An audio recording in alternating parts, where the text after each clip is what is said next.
Magandang araw po sa lahat ng mga viewers. SSS magre-release pa ng 13-month at pension sa iba pang pensioners.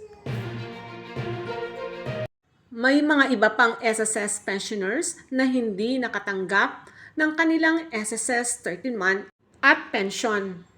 Karamihan sa mga SSS pensioners nakuha na nila ang kanilang 13-month noong last December 1 at December 4 para sa mga first batch at second batch.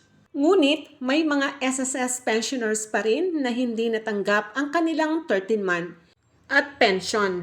Ito ang mga SSS pensioners na may naipong pension dahil sa non-compliance sa AKOP.